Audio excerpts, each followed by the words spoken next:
The first one is profitability. Is your agency making money? And what's the profit margin? Look, when we go in to buy an agency, if you're only making 200,000, that's good for you as a single business owner. Maybe you split it with your partner. But when we look at it, your valuations go way down. I mean, you're talking about 1 to 2x of your net profit or EBITDA. So you have to be concentrating on what is your net profit and are you profitable and trying to get it over the million mark, if not the 3 million mark, in order to have a substantial valuation. Which leads me to the next is, have you had a business valuation done before to really kind of look at where is your business, in valuation? So I see a lot of people going in and they go, I want to sell my agency, or maybe they've been contacted by a couple people over LinkedIn or email saying, hey, I'm possibly interested in buying your agency. You get all excited, kind of like that Tommy boy, right? Like right before he rams the car. I can't stop! And then you get into the conversations and you're so disappointed because your expectations of the valuation was up here, but their valuation was down here. Then you kind of have two decisions, right? And I see a lot of people, sometimes it gets you into this spiraling down the staircase because you're like, I've worked all these years, my agency's only worth this much. And then on the other hand, some people go, man, I am totally motivated in order to really kick some butt and really get my agency to the next level. And now I know where I need to go. So when you get a business valuation from an outside source, it's so much like you're prepared a lot more. The next is a documented process. Look, when someone buys you, they're buying your agency, and most chances or most likely, you're not going to be there very long because you'll probably be the worst employee. Take it from me. I'm a horrible employee. I'm unemployable. I can't work for anybody else. So you have to have a documented process and systems in place that people can follow because they need to keep constantly growing where you're at and where you're going. And they need to make sure they can do that and follow the process that you've been following for years and years to get you to this point. The next is client diversity, and this is big. Some agencies have a majority of their revenue in one client. Or let's say you have a client that's over 20% of your revenue. That's a big red flag for a buyer. Because if that client decides, hey, I'm going somewhere else, 20% of your revenue just walked out the door. And so you have to have client diversity. So as you get those big clients, keep working on getting bigger clients. So those whales then turn into dolphins. And then those dolphins turn into fish and little minnows because you keep going up a level and keep constantly going there. I'm not saying turn down those big clients, but know that those are huge red flags and you need to constantly keep getting bigger and bigger clients. Long-term contracts. This is really important. I know a lot of agencies are on month-to-month, or they have a 30-day out clause where a client can cancel at any time. When someone comes in, we're buying your predictability. And long-term contracts gives us predictability of going, well, great. You have locked down for the next 12 months X. And so we can count on that, and that will help out with your evaluation. The other hint I'm going to put in there is on all your contracts, make sure, because depending on how big the acquisition is, you might be bought as a asset purchase rather than buying the whole company. So they'll buy your contracts. So this is what, contact an attorney. I'm not an attorney, but what we always had in our contracts, and when I would buy someone, I would look for it in theirs, or I would have them do this. Make sure your contracts can be transferable with just letting them know. Because if not, and I want to buy your agency as an asset purchase, and you have LegalZoom, Porsche, and Hitachi, I'm going to say, you need to go to them and say, hey, I'm about to be bought. I need you to give me permission that if I'm bought, you will transfer over the contract to this new agency, which then shows your hand. So make sure you do that. Next is, do you have a defined market? Do you have a defined niche and a service offering that is unique and sets you apart from all the other full service Me Too agencies going after anybody and everybody? The more specialized you are, the more your valuation is going to go up as well. Next up on the list is a sales system. If you as an owner are doing all the sales, you probably don't have a sales system. And so what we're looking for is, do you have a way where, and documented, how are you, qualifying your prospects?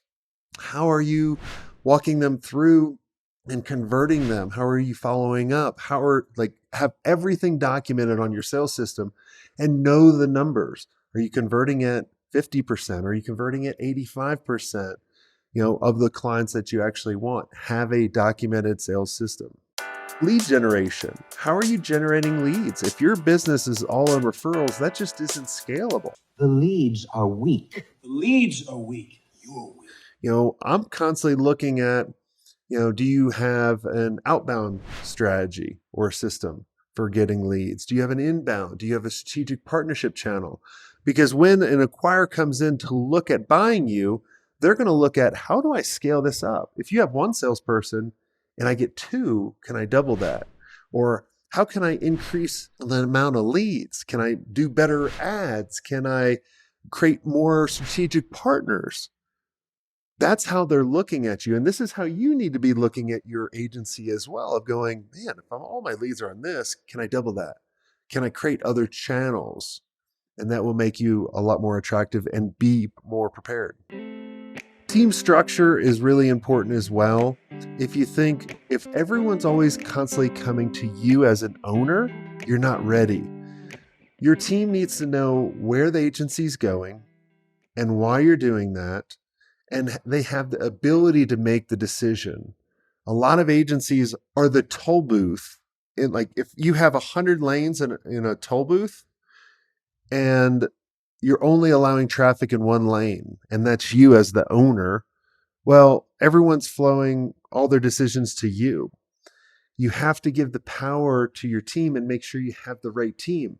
So it really starts with, do they understand and do they have the ability to make the decisions what's best for the agency rather than what's best for them? And are you giving them the power? And do you have the right roles? Client retention and relationships is huge. When we're looking at an agency and their churn rate is over, let's say 10% churn that they're losing all the time, that's a red flag. So how can you improve that? How can we make clients stay longer? And how do we grow those clients? Just because you got those clients and you keep them at the same rate, that's not that good if you think about it. How do we get these clients, keep them for a long time, but constantly grow their accounts? Here's a big one. Are you personally ready to go through the process of selling your agency? We all treat our agency as our baby, and we're so emotionally connected. So it's very hard to make rational decisions because we have built this thing from scratch and we put our blood, sweat, and tears into it. But if we kind of step back and we stop thinking at our business as our baby, if we stop making our identity related to being an agency owner or this agency, you'll be able to make a lot better decisions. I know when I sold my first agency, I was depressed because thought I sold my soul. I thought I sold myself. I didn't have my self-worth or identity because I was an agency owner. Now I sold it. So now what am I? But I'm still creative. I'm still innovative. Right? Like you got to kind of think of all those different things, which leads me to the next. Do you have a plan for after you exit? I'm talking about, what do you want to do after you sell? You're going to get hopefully a ton of money, but you just sitting around is going to be pretty boring. And I always tell people, and I literally talk them out of selling, if you do not know exactly what you're going to do after, don't sell yet. You're not ready. If you know you're going to go buy a mountain climbing operation because that's your passion, and you're going to run this and you have a plan to do that, then yeah, you're ready. But if you're like, no, I'm just going to go sit on the beach or play golf, you're going to be bored after a week or two. Believe me, I went through that. And then the last part, I chat with a lot of agencies that are going through the process, whether it be from a letter of intent or all the way up to, closing day. They haven't contacted a professional that has gone through this. And there's a lot of gotchas. I'll give you an example. Had an agency owner just come to our event. He's in the letter of intent, and he didn't recast his expenses, meaning as business owners, we write off as much as we possibly ethically can.